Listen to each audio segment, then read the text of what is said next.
Oui, alors bon, j'allais dire j'ai pas fait d'études quand je vois les intervenants précédents. Donc moi je suis plutôt un praticien de... En fait, j'ai pas vraiment choisi mon statut. Je suis enfant, petit-fils, arrière-petit-fils de tous les milieux mineurs. Je me suis retrouvé en situation par une vie associative puis par une vie politique de conduire la destinée d'une commune où le déclin n'est pas un mot dont on doit travailler le contenu, c'est juste une réalité. C'est-à-dire que 9 puits de mines sont arrêtés, on a perdu 220 000 emplois de mineurs dans le Nord-Pas-de-Calais, et c'est juste qu'est-ce qu'on fait maintenant, quoi.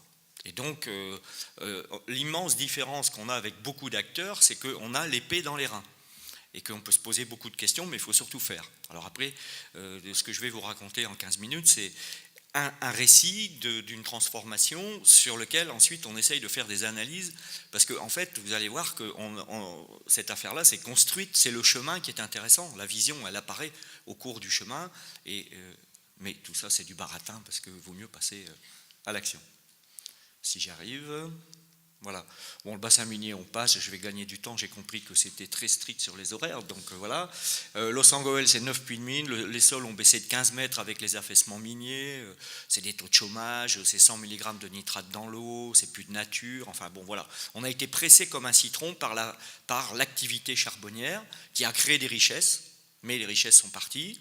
Et moi, quand j'arrive, je suis la génération future du développement non durable de ce qui s'est passé pendant un siècle. Sachant qu'en plus, on a contribué au réchauffement climatique, etc. Donc, ça nous fait quand même beaucoup de choses à porter sur le dos. Dans notre héritage post-industriel, les deux éléments à la fin, là, sont très importants. On a une image de soi, une estime de soi absolument catastrophique. On s'excuse d'exister. Quand les médias français font un sujet sur le bassin minier du Nord-Pas-de-Calais, ils choisissent un enfant dont le nez coule, ils choisissent un carreau cassé et des gens qui parlent tellement patois qu'on sous-titre, comme si on venait du Cameroun. J'adore les Camerounais. Hein, bon. Et puis, on est aussi le produit d'un encadrement sociétal maximum. C'est-à-dire que les mines possédaient tout, les maternités, les écoles, les églises, les stades de foot, etc., etc., les maisons, bon, sauf les cimetières. Tout le reste était tenu par les houillères. Donc ça produit des gens dont le statut était d'avoir des bras, d'être courageux, d'accepter de mourir à 45, 50 ans de la silicose. Moi j'ai un grand-oncle qui est mort à 34 ans de la silicose. Et dans un système que les sociologues, alors là on a une belle brochette de sociologues, que les sociologues ont extrêmement bien décrit, d'un modèle pour lequel tout était tracé pour vous. Aussi la mort, elle était tracée pour vous. Mais c'était le prix à payer pour élever ses enfants. Je résume. Et donc quand on dit au XXIe siècle qu'il va falloir être adaptable, réactif, etc., parler plusieurs langues, enfin, c'est compliqué pour nous. C'est très compliqué. On n'est vraiment pas formaté pour ça. Alors, notre modèle, notre enjeu de résilience, c'est rebondir ou mourir. Et on va décliner ça rapidement. Je n'ai pas le temps, comme mes autres collègues, de développer tout ça. J'ai deux images vraiment décisives. Celle-là, c'est la première. L'ancien modèle de développement, parce que je dézoome un peu, parce que ma lecture locale m'a amené à des problématisations politiques quand même, mais j'ai par ailleurs tenu la présidence d'une fédération d'élus écologistes au niveau national. Et l'analyse que j'en fais, c'est que l'ancien modèle de développement, il est mort. Il est mort, mais c'est comme une grenouille à qui on a coupé la tête. Il bouge encore. Alors, il y a des gens qui sont dans le déni. Chez nous, on a Claude Allègre, mais vous devez avoir les vôtres, qui disent que tout ça, bon, il faut faire confiance à l'homme, quoi, quand même. Sauf qu'il est mort, je fais très vite, par rapport à l'accès aux ressources non renouvelables, et donc il y a un changement de paradigme considérable, l'énergie étant au cœur de ça, charbon, pétrole, etc., plus les effets que ça provoque sur la planète, le dérèglement climatique, les migrations, etc. Bon bref, ça ne peut pas durer. Et en plus, ces inégalités sont monstrueuses. Et elles ne font que s'aggraver à l'échelle locale et à l'échelle globale. C'est-à-dire autant de bombes à retardement pour nos sociétés que ensuite les fous de Dieu ou pour d'autres raisons qui ont été très bien expliquées sur lesquelles ça va flamber. Le problème, c'est que le nouveau modèle de développement n'est pas encore apparu. Je ne suis pas expert, mais mon analyse, c'est ça. C'est qu'on a un problème de nouvel imaginaire qui n'est pas apparu. Et moi, mon métier d'élu, enfin mon métier, ma fonction, c'est de conduire la transition. Mais comment conduire la transition entre un modèle qui est mort et un modèle qui n'est pas encore apparu ? Et donc là, on a un problème où on doit en même temps définir l'objectif et définir le chemin qui y mène, ou définir le chemin et ce faisant définir l'objectif. Et donc on est avec une grande partie de la société, en gros des Claude Allègre, allez, je sais pas, c'est 10, 20%, peut-être messieurs, vous savez répondre à ça, mais confusément la société a compris qu'on est dans un changement de paradigme majeur, dans une transition majeure.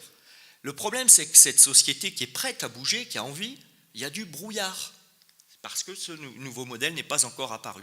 Et donc, première conclusion que j'en tire, c'est qu'il est temps de remettre un peu de rêve. Et je ne sais pas si c'est comme ça en Belgique, mais en France, à chaque fois que je demande aux gens, c'est quand la dernière fois que vous avez rêvé? C'est ce que l'a fait tout le monde, et tout le monde dit, oh, ça fait longtemps, hein, ça fait vraiment longtemps. Hein. Bon, on n'a plus de rêve qui porte nos sociétés. Donc, il y a une question de nouvel imaginaire et une question de nouveaux récits. Notre principal levier, c'est l'implication habitante. C'est d'abord par ça que ça passe. La capacité à impliquer, mettre en mouvement. Donc derrière, on a des processus d'écoute, ce qui permet au passage de qualifier la question des besoins, parce que c'est pas le temps de développer, mais il y a tout un travail à faire là-dessus, entre les représentants. D'emblée, j'ai envie de dire de l'argent, une grosse voiture, un écran plat, quoi. Et puis en fait, si je travaille la question du besoin, c'est de la santé, mes enfants qui soient formés. Il y a tout un travail autour de cette question-là. Surtout qu'on est quand même victime, comme dit Bernard Stiegler, du capitalisme compulsionnel, qui nous envoie avec son marketing que si vous voulez exister, si vous voulez être, ce qui est quand même la quête de chacun, on va passer par avoir. Et toutes les pubs, depuis que j'ai discuté beaucoup avec Bernard Stiegler, c'est regardez, si vous avez ça, vous serez cela. Et donc autour de cette force de frappe incroyable du capitalisme mondial, on a une espèce on embarque la société dans une addiction à cette consommation et qui effectivement fait que la question des besoins, elle a été complètement biaisée notamment. Donc on travaille là-dessus par les processus de participation, on travaille sur les processus de reconnaissance au sens du sociologue Todorov. Si je te parle, si je t'écoute, c'est que tu existes. Et donc pour beaucoup, nous ici, là tous, et surtout vous êtes des super inclus pour être venus ici. Et vous faites partie des 10% de la société hyper active qui se questionne. Mais dans une ville, il y a plein de gens qui passent à côté de tout ça, pour plein de raisons. Il suffit de voir, moi je pense que je connais tout le monde dans ma commune, je vais à un bureau de vote, il y en a 2 sur 3 que je ne connais pas. Pourtant, ils votent pour moi. Hein. Bon, vous allez voir après. Mais ça veut dire qu'il y a des pans complets de la société qui sont en exclusion de la construction collective. Ça veut dire que derrière tout ça, c'est de l'intelligence collective, ça c'est pour les projets locaux. Ça veut dire que derrière tout ça, c'est des enjeux de capacitation, pouvoir d'agir, remettre les gens en situation de reprendre prise. Je pense que c'est un des éléments de la société d'aujourd'hui. On n'a plus prise. On a le sentiment que ça nous échappe complètement, quels que sont les niveaux. Les politiques publiques sont plus efficaces, là, bon, génère de la confiance. Bon, allez, je passe. Les grandes étapes, je vais très vite. Dans les années 80, on est la seule commune quasiment à dire halte au feu, on ne supprime pas nos terris, on ne démolit pas notre histoire minière, on ne va pas tout garder bien entendu, mais on fait tout un travail de reconquête de notre mémoire collective. On arrête de s'excuser d'exister dans une période où l'immense majorité des élus est sur la table rase de l'histoire du passé. Un député de l'époque avait dit, c'était dans les années 90, arrêtez de donner la parole à Caron. Caron, c'est moi. Hein. Arrêtez de donner la parole à Caron. Ce mec-là, il est dangereux. Nous, on veut ressembler à tout le monde. Et donc, c'est comme si on disait aux gens, vous traversez le bassin minier, mais il n'y a pas de terri, il n'y a pas de mine, il n'y a pas 600 cités minières, tout ça, ça n'existe pas. Il n'y a pas de nom polonais, il n'y a pas de nom maghrébin, des gens qui sont venus travailler chez nous. Non, non, non, non, on veut ressembler à tout le monde. Donc nous, on a pris le parti inverse, on a pris la question de qui on est, qu'est-ce qui nous fonde, c'est quoi notre système de valeurs. Et du coup, on a même fait du land art sur les terris. Autant vous dire que c'était assez iconoclaste. C'était l'époque où Christo emballait le Pont-Neuf et la France s'extasiait. Et nous, on faisait du land art sur les terris. Alors ça, c'était décapant. Les gens ne savaient pas si c'était bien ou pas. Terri, c'est quand même un tas de merde, quoi. C'est quand même un tas de déchets qui vient du fond. Bon. Et nous, on les sacralisait. Voilà. Donc ça, c'est la première étape. La deuxième étape, c'est on construit notre projet de ville, on doit refaire notre plan d'occupation des sols. Comme j'anime les choses, je dis si on n'a pas de projet de ville, on ne peut pas faire de plan d'occupation des sols. Nous voilà partis pendant 2 ans à dire qu'est-ce qu'on veut faire de notre ville. Qu'est-ce qu'on veut faire de notre ville. Et au fur et à mesure de l'identification des besoins, des problèmes, etc., on a fait sortir plein d'idées. J'en donne 2 très vite.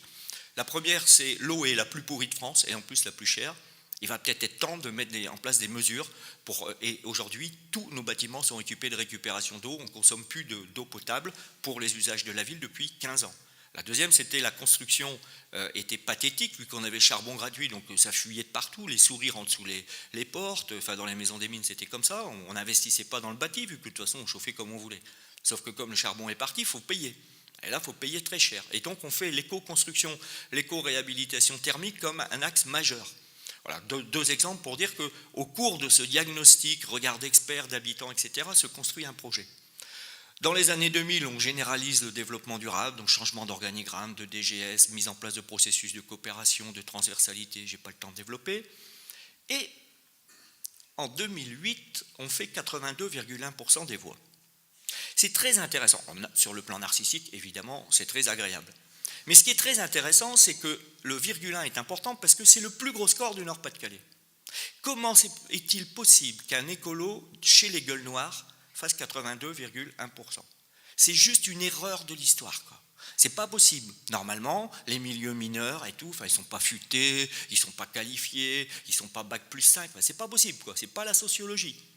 Alors l'analyse, c'est de ce que disent les habitants, parce que ça a été analysé tout ça. On nous donne la parole, on reprend prise, quoi. On a un espace. Ça ne se fait pas dans notre dos. Puis en plus, ça produit des résultats environnementaux, tout le monde aime la nature, et ça produit des résultats économiques, c'est ce que je montre juste après. Et donc finalement, et puis la ville a considérablement changé son image. On est devenu la ville innovante. Et donc on retrouve de la dignité. On est fiers d'être ceux qui conduisons la reconquête du territoire minier. Et donc ça change tout. Bon, je passe sur tout ça, on a plein de projets pilotes, donc c'est des résultats, on a doublé le nombre d'associations, on a plein de programmes d'implication habitante, 50-50, enfin, je n'ai pas le temps de développer tout ça, je suis désolé, après il y a quelques bouquins, vous pourrez si vous voulez aller voir, on fait 15 km de trame verte, on arrête les produits phytosanitaires depuis très longtemps, on replante toutes les espèces de fruitiers qui étaient en voie de disparition dans la région, sur le plan d'énergie et de l'éco-construction, on est devenu le pilote ou un des pilotes en France. On est la première église de France en solaire. Toutes nos constructions sont en éco-construction. Bon, et surtout, on avait un très grand site de mémoire avec des infrastructures minières gigantesques, hein, les plus hauts terris d'Europe. D'ailleurs, au passage, nous avons lancé la procédure d'inscription du bassin minier à l'UNESCO. Et depuis 2012, ça a pris 10 ans, nous sommes le premier bassin classé au monde.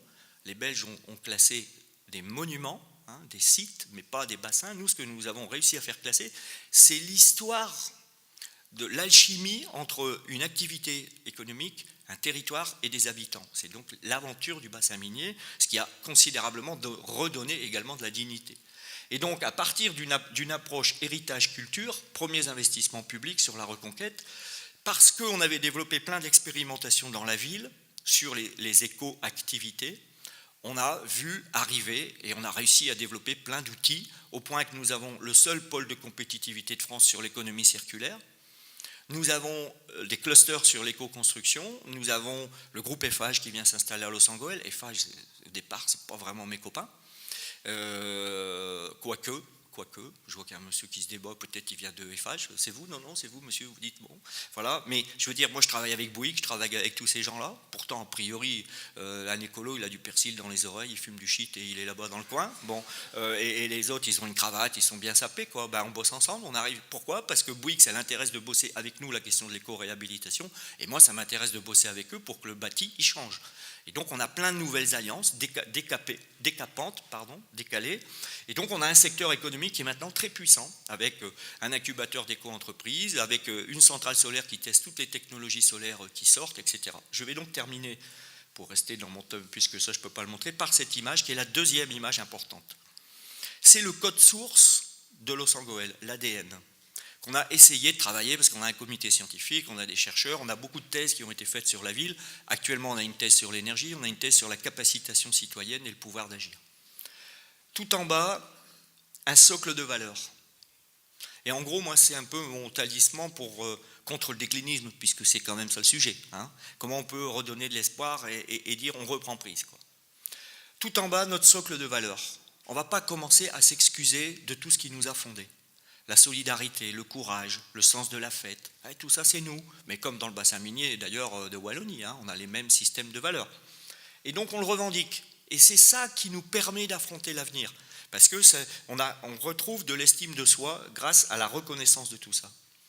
On entreprend donc à partir de là tout un travail de mémoire et surtout de mise en trajectoire, mise en récit.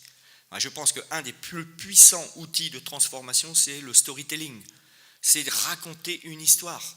C'est pas de faire des démonstrations, il faut faire ci, ça, rentrer, ça, il faut le faire pour les conditions d'analyse. Mais en situation, c'est raconter un récit. D'ailleurs, on vient de sortir un récit de 25 ans sur l'histoire de l'os. C'est juste incroyable comme les habitants se jettent dessus. C'est eux, c'est leur histoire. Et donc, même s'il n'y a pas des bons indicateurs de ci ou ça, c'est leur histoire. Et ça marche du feu de Dieu. On a 4 piliers. Implication habitante, je l'ai dit, c'est vraiment généralisé en tout est fait en processus participatif, délibératif, codécision. Tiens, c'est marrant, il m'en manque un au milieu, là. C'est systémique, je ne sais pas, c'est les projecteurs belges, je pense, qui font ça, c'est très curieux. C'est pensée et action systémique et ingénierie systémique obligée à décloisonner et à ne pas dire ceux qui s'occupent d'économie font de l'économie, enfin bref, pensée systémique, voilà.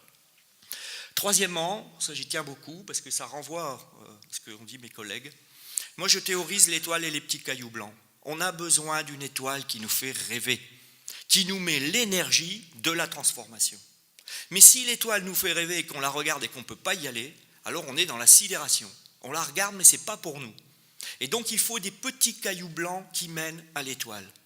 Et donc tout mon savoir-faire, si on peut dire de maire, c'est d'essayer en permanence de dire la vision, le petit caillou blanc, la vision, l'étoile, le petit caillou blanc. L'église, c'est juste un petit caillou blanc, c'est 12 équivalents ménages en énergie renouvelable, mais c'est un caillou blanc, la communauté catholique est ravie, et voilà. Et il y en a plein des petits cailloux blancs.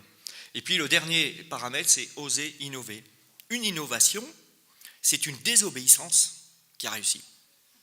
Et donc, qu'est-ce qui fait qu'on arrive à désobéir ? C'est la question de la confiance, accepter le droit à l'erreur. Et donc, comment on crée des compétences collectives qui font qu'ensemble, on va progressivement oser enfreindre les règles de la pensée unique. Chez nous, tous les modèles du charbon. Donc, ça nous donne plein de résultats thématiques sectoriels, mais surtout, et c'est là-dessus que je termine, une phrase, ça nous donne des résultats systémiques. Retour de la confiance en moi, confiance en mon voisin, confiance en mes élus, et ça en France. Il y a une défiance pathétique dans notre pays. Enfin, c'est terrible. Personne ne trouve grâce. Bon. Et donc, la confiance, c'est très important. Changement d'image, et donc changement d'attractivité, donc capacité à regarder les gens dans les yeux. Terreau d'innovation. Tout ça, ce sont des compétences collectives. Enfin, on pourrait décrypter encore plus. Donc, on n'a pas réglé tous nos problèmes. On a du chômage, on a tout ça. Hein. Il y a plein de choses qui ne marchent pas, mais je les dirai la prochaine fois que vous m'inviterez. Là, j'ai dit ce qui marchait bien. Ce qui est génial, c'est qu'on a des phénomènes d'adhésion collective. Et c'est quand j'ai présenté les résultats électoraux, en 2014, on a eu 100% parce qu'il n'y avait plus de liste, ce qui n'est jamais arrivé dans l'histoire de la ville. Et on a fait plus de personnes qui sont allées voter alors qu'il n'y avait qu'une liste, que sur la moyenne du département. Ce qui veut dire qu'il y a un effet de mise en mouvement de la population. On a plein d'initiatives portées par des habitants. Je pourrais vous en faire, il y en a plein dans le bouquin. Et je pense que c'est ça le plus important. On a changé des paramètres économiques, etc. Oui, mais surtout, on a changé quelque chose qui est là, quoi. Et je pense que c'est là-dessus qu'il faut qu'on travaille maintenant.